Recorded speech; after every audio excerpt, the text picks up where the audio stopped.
বিসমিল্লাহির রহমানির রহিম। আজকে আমি তোমাদের অনার্স প্রথম বর্ষের স্বাধীন বাংলাদেশের অভ্যুদয় ইতিহাস পাঠদান করব। আজকে আমি তোমাদের পূর্ণ আলোচনা করব এবং এর আগে তোমাদের সপ্তম অধ্যায়ে আমি আগে আলোচনা করেছিলাম। আজকে পূর্ণ আলোচনা করতে যাচ্ছি এবং সপ্তম অধ্যায়ে আজকে আমি তোমাদের পূর্ণ আলোচনা করব। তো যাই হোক মেয়েরা, তোমরা সবাই ভালো আছো? তো ভালো থেকে ক্লাসগুলো করতে হবে। আজকে আমি তোমাদের যে বিষয় নিয়ে পড়াতে যাচ্ছি সেই বিষয়টা আমি তোমাদের বলে দিব। তার বলার আগে তোমরা আগে সবাই জয়েন করে ফেলো এবং সবাই বই খাতা কলম নিয়ে বসে যাও। এর মধ্যে আমি পরিচয়টা আমি দিয়ে নিচ্ছি। আমি শারমিন আক্তার, প্রভাষক ইতিহাস, পল্লবী মহিলা ডিগ্রি কলেজ থেকে। বরাবরের মতোই আজকে আমি তোমাদের সেই অনার্সের ক্লাস করতে যাচ্ছি। দেখো সবাই তোমরা এই প্রশ্নটা লিখে ফেলো। দেখো, 1969 সালে গণঅভ্যুত্থানের সামাজিক, রাজনৈতিক, অর্থনৈতিক কারণগুলো সংক্ষেপে আলোচনা করো। এই প্রশ্নটা নিয়ে আজকে তোমাদের মাঝে আমি আলোচনা করব। তো আলোচনা বিষয়টা আমি তোমাদের আজকে এখন জানিয়ে দিলাম। তো এখন তোমরা সবাই এভাবে প্রস্তুতি নাও যে এখন তোমাদের এই বিষয়টা নিয়ে এখন তোমাদের মাঝে আলোচনা করব। দেখো, আমি কিন্তু এর আগেও তোমাদের বলেছি যে তোমাদের কি করতে হবে। সর্বপ্রথম যে কোনো তোমরা কোশ্চেন অ্যান্সার করতে যাও না কেন, প্রথমে কিন্তু তোমাদের ভূমিকাটা সুন্দরভাবে সাজিয়ে এবং গুছিয়ে লিখতে হবে। তারপর তোমাদের কিন্তু আমি বারবার বলেছি যে প্রশ্নটা তোমরা একবার না একে দুই তিনবার কি করবে, তোমরা প্রশ্নটা করবে যে প্রশ্নটা কি চেয়েছে। কারণ তোমরা প্রশ্নে কিন্তু একটা চায়, তোমরা আরেকটা লিখে ফেলো। তো এটা হচ্ছে কি তোমাদের প্রশ্নটা না করে না করার জন্য এই সমস্যাটা হচ্ছে। এবং তোমাদের কি করতে হবে, বুঝতে হবে যে কি বিষয়ে তোমাদের প্রশ্ন চেয়েছে, ওই বিষয় সম্পর্কে তোমাদের লিখতে হবে। আজকে দেখো, যে বিষয়টা আমি আলোচনা করতে যাচ্ছি এই বিষয়টাই তোমরা একটু খেয়াল করে দেখো। এখানে কিন্তু আমি দেখো, এখানে কিন্তু চাই কি 1969 সালে গণঅভ্যুত্থানের কারণসমূহ আলোচনা করো। এর আগে ক্লাসেও আমি তোমাদের পড়িয়েছি যে ওখানে কারণগুলা চেয়েছিল। তো ওখানে কিন্তু কারণগুলা কিন্তু উল্লেখ করে দেয়নি যে কি কি কারণ। এখানে দেখো, এখানে কারণগুলো কয়েকটা কারণ এখানে উল্লেখ করে দিয়েছে। এখানে দেখো, সামাজিক, রাজনৈতিক, অর্থনৈতিক, এই তিনটা কারণ কিন্তু এখানে কি করেছে, উল্লেখ করে দিয়েছে। তাহলে আমাদের কি করতে হবে, এই তিনটা বিষয় নিয়ে আমাদের এখানে আলোচনা করতে হবে। যেহেতু আমাদের কিন্তু ধরেই দিয়েছে যে এই তিনটা বিষয় নিয়ে আমাদের কি করতে হবে, আলোচনা করতে হবে। তাহলে মূল কিন্তু বিষয়টা হচ্ছে আমাদের তিনটা বিষয় নিয়ে আলোচনা করা। কিন্তু এখানে তিনটা বিষয় যদি উল্লেখ না থাকতো, যদি এখানে এমন ভাবে উল্লেখ থাকতো যে তোমরা তোমরা কারণগুলো আলোচনা করো, তাহলে এর মধ্যে কিন্তু অনেক বিষয়ে কিন্তু কারণগুলো চলে আসে। সমস্ত কারণগুলো তখন কি করতে হতো, তুলে ধরতে হতো। কিন্তু যাই হোক, এখানে কিন্তু সমস্ত কারণগুলো কিন্তু তুলে ধরার নেই। এখানে ধরেছে কি তিনটা কারণ, যে আমাদের এই তিনটা বিষয় নিয়ে আলোচনা করতে হবে। তাহলে এভাবে কিন্তু আমাদের প্রত্যেকটা প্রশ্নই কিন্তু বুঝতে হবে যে বিষয়টা কি চেয়েছে, কোন বিষয়ে আমাদের এখানে প্রশ্ন লিখতে হবে, কোন বিষয়ে প্রশ্নটা চেয়েছে, এই বিষয়টা খেয়াল রেখে তোমাদের লিখতে হবে। আর এটুকু যদি খেয়াল রাখো তাহলে কিন্তু তোমাদের এখানে কিন্তু ভালো নাম্বার পাওয়া সম্ভব। তাহলে আমাদের কিন্তু মূল বিষয়টা কিন্তু আমরা এখন বুঝে ফেললাম। এখন আমরা মূল আলোচনায় চলে যাব।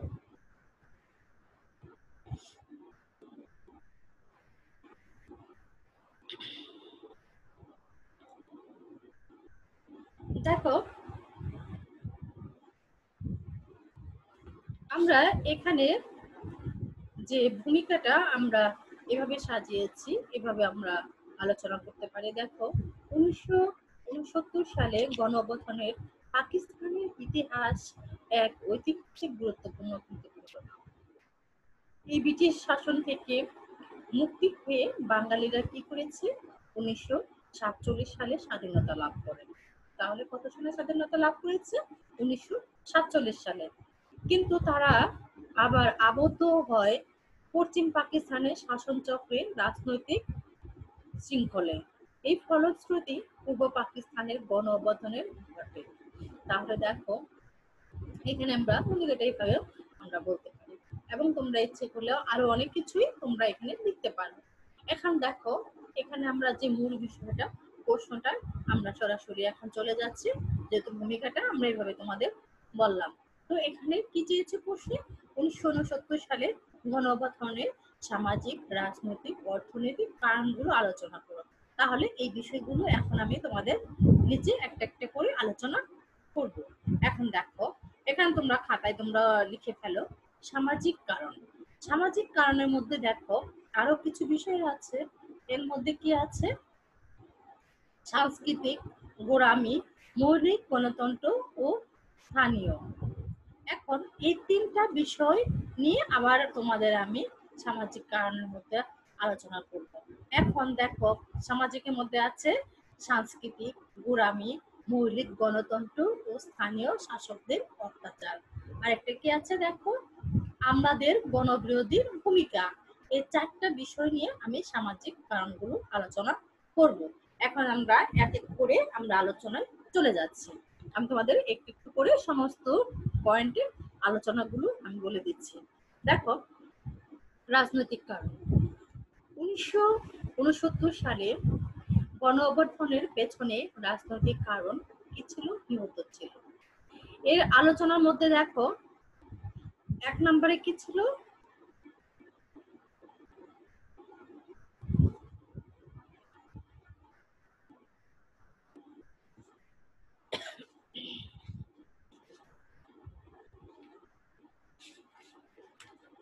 দেখো, এখানে যে মূল বিষয়টা কি বলেছে?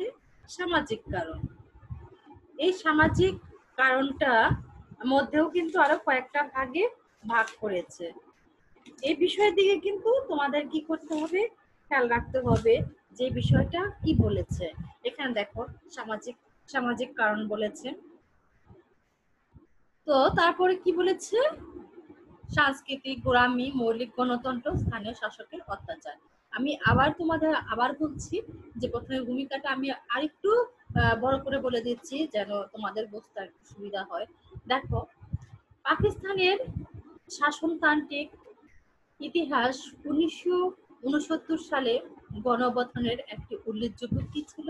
এটি ইতিহাস। 1968 সাল থেকে নভেম্বর থেকে 1969 সালের মার্চ পর্যন্ত সমগ্র পাকিস্তানের জেনারেল আইয়ুব খানের একতান্ত্রিক উপরে পরিচালিত পশ্চিম পাকিস্তানের বৃহত্তর পুঁজি ঔপনিবেশিক ফল। এবং 1947 সালে এই পাকিস্তানের প্রতিষ্ঠিত প্রতিষ্ঠার পর থেকে পূর্ব বাংলা উপর জাতিগত নিপীড়িত ও স্বৈরাচার, অভ্যন্তরীণ উপনিবেশিক স্থাপন ইত্যাদি বিস্ফোরণ ঘটে।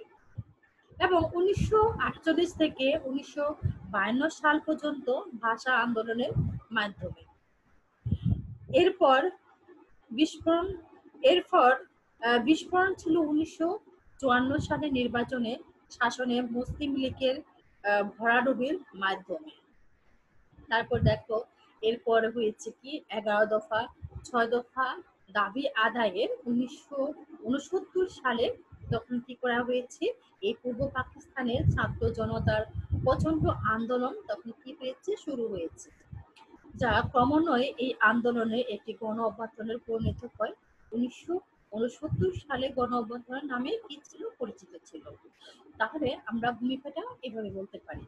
এখন দেখো, এখন মূল আমি আলোচনা যাচ্ছি যে সামাজিক কারণ নিয়ে আলোচনা করব। এখন দেখো, সামাজিক কারণটা পয়েন্ট আউট করো তোমরা। দেখো, 1969 সালে এই গণ অভ্যুত্থানের পেছনে অনেকগুলো সামাজিক কারণ কি ছিল? বিদ্যমান ছিল। এর মধ্যে যে কারণগুলো বিদ্যমান ছিল সেগুলো হচ্ছে সাংস্কৃতিক। দেখো, সাংস্কৃতিক। এই দেশের অধিবাসী হওয়ার সত্ত্বেও ভাষা, শিল্প, সাহিত্য, আচার আচরণ, পোশাক পরিচ্ছদ, পূর্ব পাকিস্তানের সাথে পশ্চিম পাকিস্তানের ব্যাপক কি ছিল, ব্যবধান ছিল, অনেক পার্থক্য ছিল। পশ্চিম পাকিস্তানের সাথে পূর্ব পাকিস্তানের পোশাক আচার সমস্ত কিছু কি ছিল, অনেক ব্যবধান ছিল। এটাই পাকিস্তানের উভয় অংশের মধ্যে অনৈক্য সৃষ্টি করে। তো দেখো, তাদের যে কালচার গুলা ছিল পশ্চিম পাকিস্তানের এবং পূর্ব পাকিস্তান মধ্যে, যে তাদের কালচার গুলো ছিল, সমস্ত কালচার গুলো কি ছিল, তাদের মধ্যে কি ছিল, পার্থক্য ছিল। তো এখন দেখো গোঁড়ামিটা কেমন ছিল। তাদের যে ভাষা, ভাষা বাংলা হওয়ার পশ্চিম পাকিস্তান পূর্ব পাকিস্তানে মুসলমানদের মুসলমান মনে করতো না। মুসলমানদের কি করতো না, মুসলমান মনে করতো না। তারা বাঙালিদেরকে খাঁটি মুসলমান বানানোর প্রয়োজনীয়তা অনুভব করে। ফলে তাদের সাথে সংঘাত সৃষ্টি হয়। এটা ছিল কি, গোঁড়ামি। তারপর দেখো 3 নম্বরের যে পয়েন্টটা,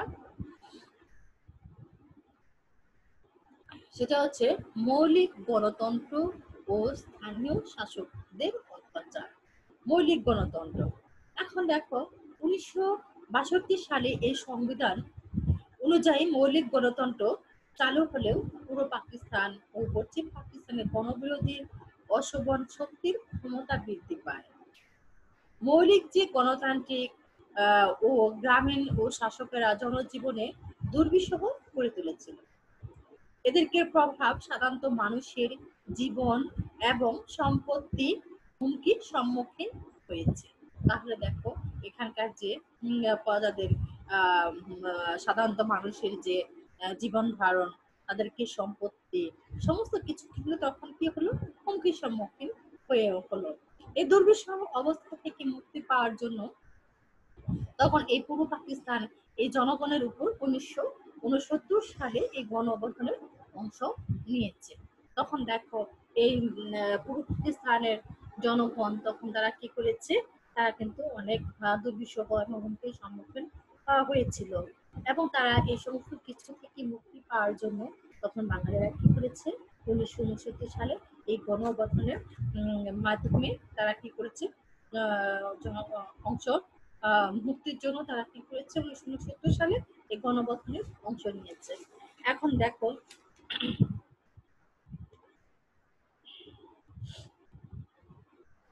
দেখো 4 নম্বরের যে পয়েন্টটা, আমাদের গণবিরোধী ভূমিকা।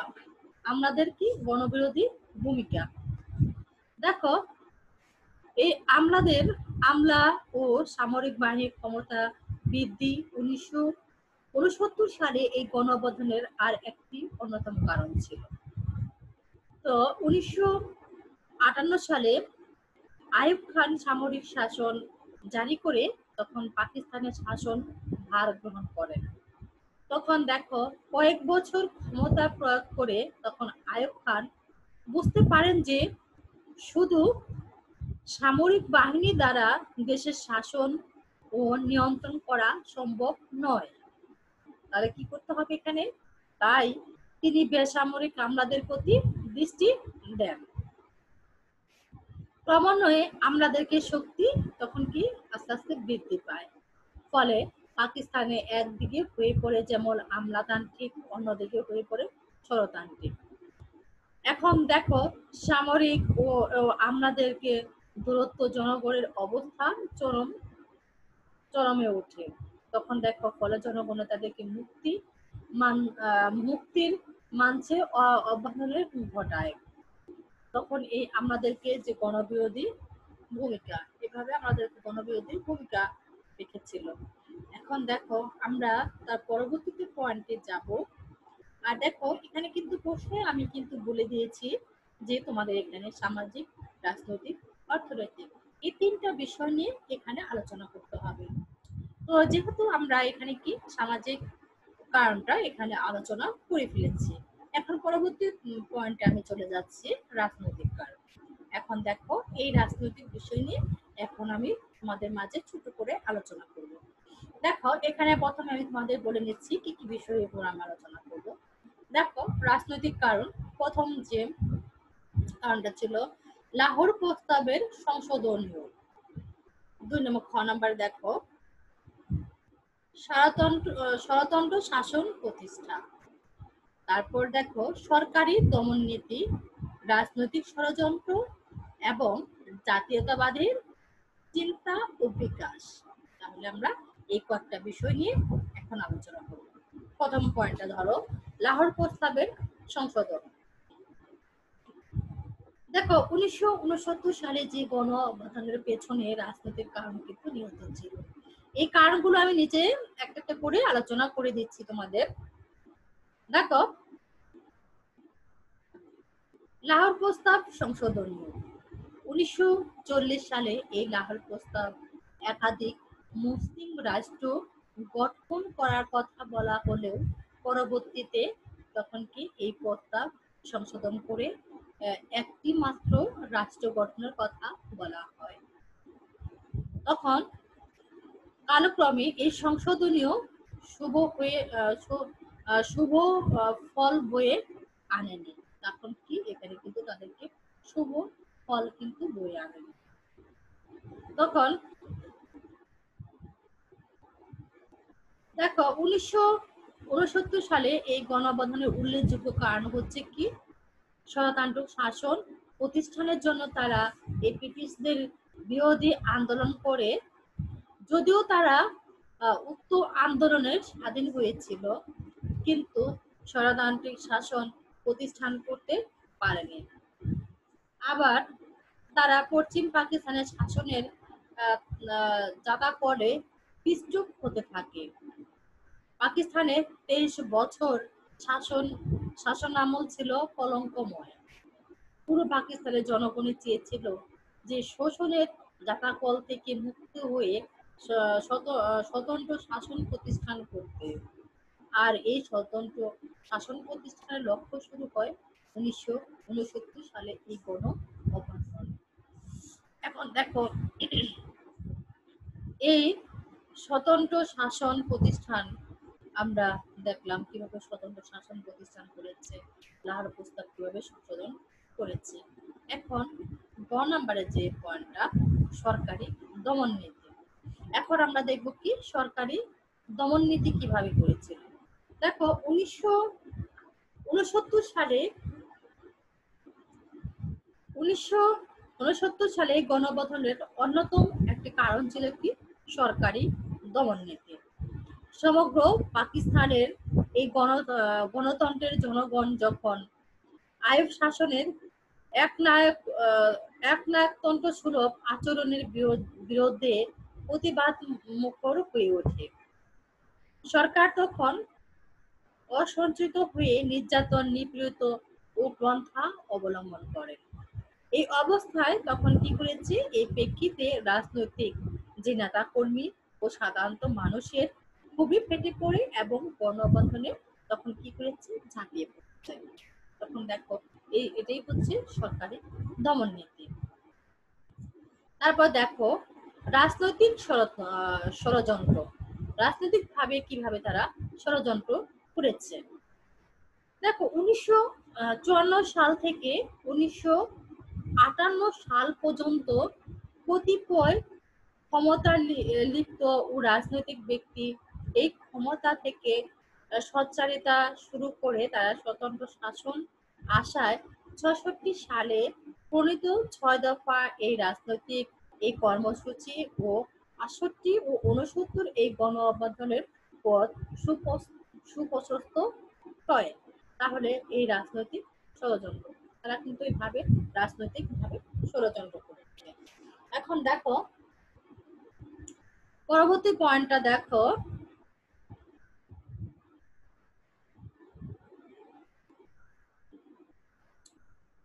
জাতীয়তাবাদের চিন্তা ও বিকাশ।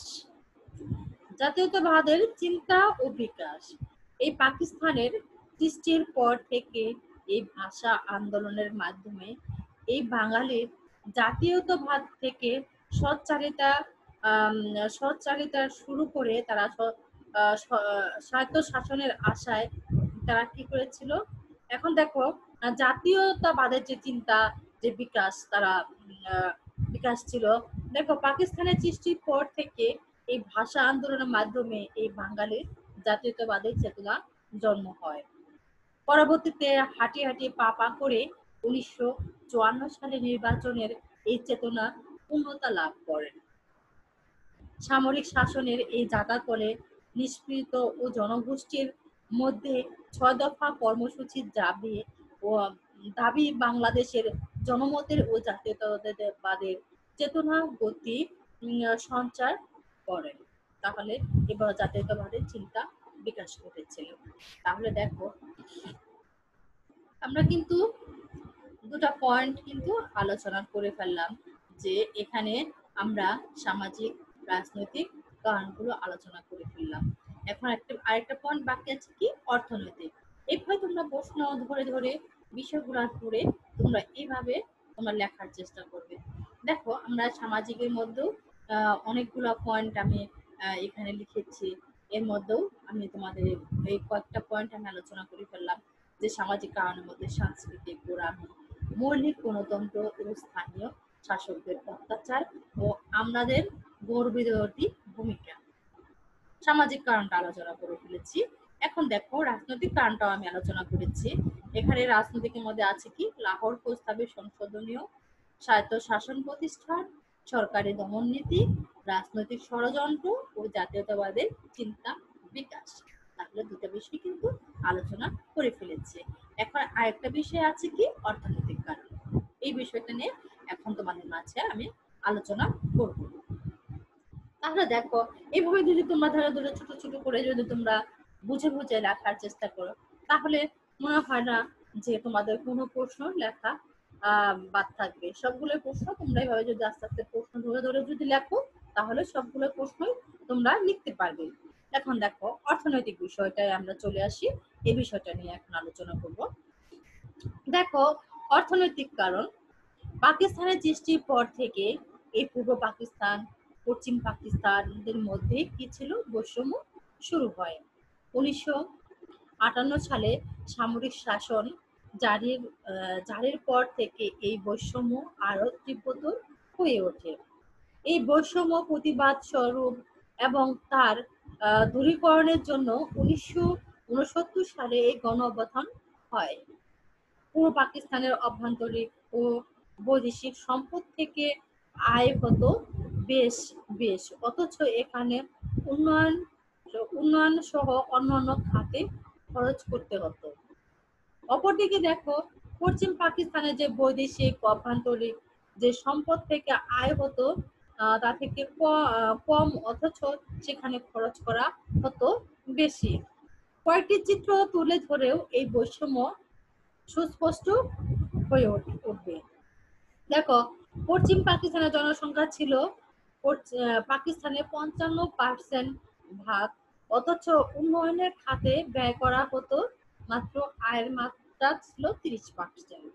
আর 1964 সাল থেকে 1969 সাল পর্যন্ত এই পাকিস্তানের রাজনৈতিক ও উন্নয়নের খাতে মাথা কিছু ব্যয় হয়েছিল যথাক্রমে দেখো 70 ও 240 টাকা। পশ্চিম পাকিস্তানে এটি হয়েছিল মাত্র 390 ও 521 টাকা। এখন দেখো যে পরিকল্পনা কমিশন এই হিসাবে অনুযায়ী তখন 1949 সাল থেকে 1969 সাল পর্যন্ত এই পশ্চিম পাকিস্তানের মধ্যে বিশাল পরিমাণের অর্থনৈতিক বৈষম্য চালু ছিল।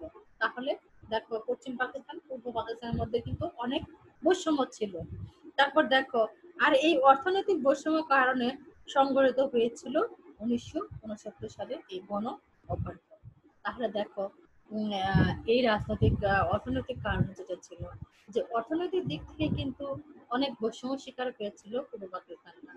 যখন অর্থনৈতিক দিক থেকে যখন আস্তে আস্তে তারা বৈষম্য শিকার হতে থাকে, তখন কিন্তু তারা প্রতিবাদী হতে থাকে, যে তারা কিন্তু আর তারা কি করবে না, তারা আর কিন্তু সহ্য করবে না, এবং তাদের অধিকার যখন আদায়ের জন্য তারা প্রতিবাদে কেটে পড়েছিল, তখনই কিন্তু এই 1969 সালে গণঅভ্যুত্থান ঘটেছিল।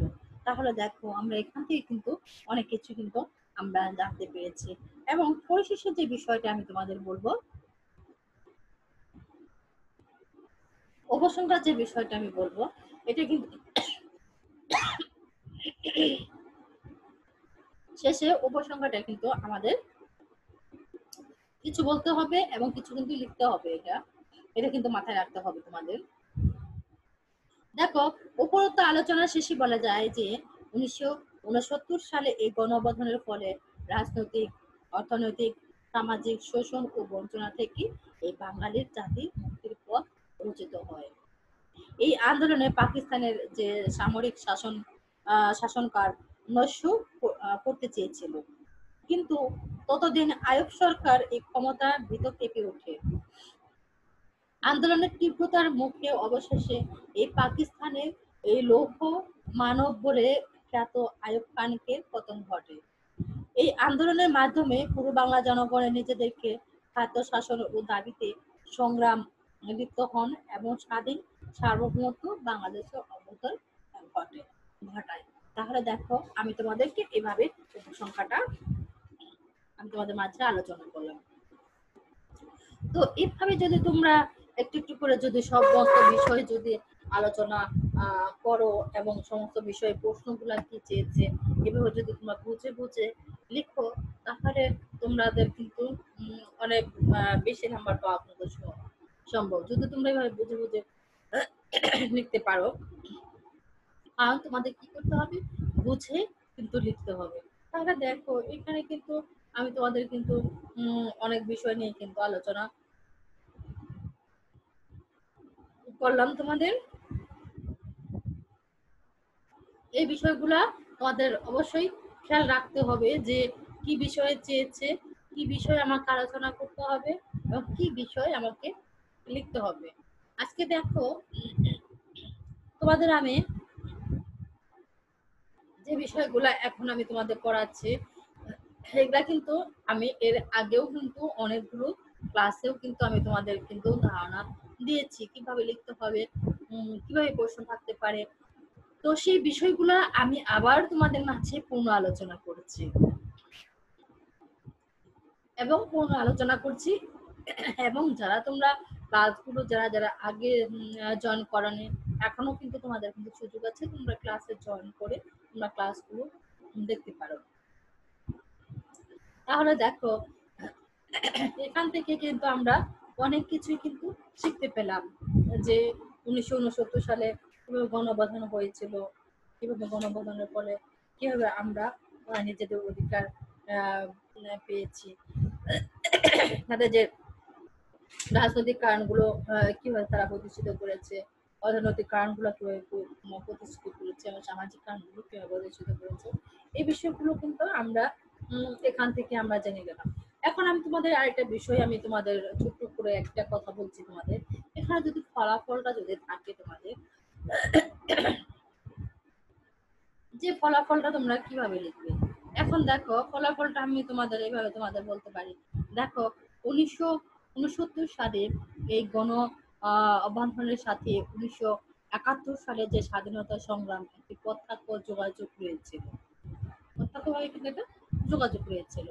এখন দেখো, 1966 সাল থেকে এই 6 দফার মাধ্যমে যে স্বাধীন আন্দোলনের সূচনা হয়, 1969 সালে তা এক ধাপ এগিয়ে নেওয়া হয় এবং 1969 সালে এই গণ আন্দোলনের শেষ পরিণতি ঘটে এবং 1971 সালে 16 ডিসেম্বর বাংলাদেশের স্বাধীনতা অর্জনের মাধ্যমে। এখন 1969 সালে এই গণ আন্দোলনের ফলাফল ছিল কি অনেক, এই ফলাফলটা কিন্তু অনেক ছিল। এই আগারতলা ষড়যন্ত্র মামলার প্রত্যাহার, বঙ্গবন্ধু শেখ মুজিবুর রহমান সহ সকল রাজবন্দী মুক্তি, আইয়ুব সরকারের পতন, দ্বিতীয়বার যে সামরিক শাসনের ব্যবস্থা জারি এবং জেনারেল ইয়াহিয়া ক্ষমতা দখল ইত্যাদি ছাড়া এই গণ অভ্যুত্থানের কতিপয় শুধু প্রসারিত ফলাফল কিন্তু ছিল। এবং তোমাদের কিন্তু ফলাফলটাও কিন্তু আসতে পারে। আমি তোমাদের ফলাফলটাও আমি তোমাদের এভাবে বলে দিচ্ছি। দেখো, এর মধ্যে ফলাফল আছে কি, 1 নাম্বার তোমাদের পয়েন্ট হিসেবে তোমরা দিয়েও লিখতে পারো যে 1969 সালে এই গণঅভ্যুত্থানের পরিপ্রেক্ষিতে বাঙালি এই জাতীয়তাবাদের কর্ম উন্নয়নের মূলক বিকাশ ঘটে। 2 নম্বরের যে পয়েন্টের কথা বলা হয়েছে যে সরাসরি যে সমাজতান্ত্রিক সরকার প্রতিষ্ঠিত দাবি স্পষ্ট ঐক্য হিসেবে সামনে আসবে। 3 নম্বরে পাকিস্তানের রাষ্ট্র কাঠামোর বিরুদ্ধে এই পূর্ব বাংলা আপনময় জনগণকে গণরায় পরিষ্কার হয়। 4 নভেম্বরে 1968 থেকে মার্চের 1969 পর্যন্ত এই আইয়ুব বিরোধী আন্দোলন এবং এই ব্যাপক এই গণঅভ্যুত্থানের কারণে পাকিস্তানের যে সামরিক বেসামরিক আমলাতান্ত্রিক এলিটদেরকে মনোবল ভেঙে যায়। এভাবে তোমাদের কিন্তু ফলাফলগুলো কিন্তু এভাবে কিন্তু তোমাদের লিখতে হবে। তারপরে বলেছিল যে ব্যাপক যে গণ আন্দোলনের ফলে পাকিস্তানের যে শাসন গোষ্ঠী ভীত নড়ে ওঠে এবং তার বাধ্য হয়ে 1970 সালে নির্বাচনে ঘোষণা দেন। এটা কিন্তু আরেকটা ফলাফলের কারণ ছিল। তারপরে দেখো এই অভ্যন্তরীণ ভেতর দিয়ে শ্রেণীর ও অঞ্চলগত বিবিধ শোষণের বিরুদ্ধে বলিষ্ঠতময় চেতনা অভিব্যক্তি লাভ করেন। তারপর বলেছি কি 7 নম্বরে যে পয়েন্টের কথা বলা হয়েছিল যে ফলাফলের বিষয়টা ছিল 1968 থেকে 69 সালে যে বিপ্লবীর গণঅভ্যুত্থানের প্রত্যক্ষ সংগ্রাম হরতাল ঘেরাও ও আন্দোলনের দিনগুলো সেই সময় এবং 1971 সালে এই মুক্তিযোদ্ধা কালের শ্রেণীভেদ ও আঞ্চলিক বৈষম্য ও শোষণের অপসারণ ঘটিয়ে পূর্ব বাংলার পৃথক রাষ্ট্র ব্যবস্থা কায়েম করতে উল্লেখযোগ্য প্রভাব রেখেছিল। আর তার পরবর্তীতে বলেছে এই অঞ্চলে এই আন্দোলনের ভিত্তি করে এই বাঙালির জাতি এই স্বাধীনতার সংগ্রাম উদ্ভব হয় এবং মাত্র 2 বছর পর সংগ্রামের মাধ্যমে কি হয়েছে স্বাধীনতা লাভ করেছে।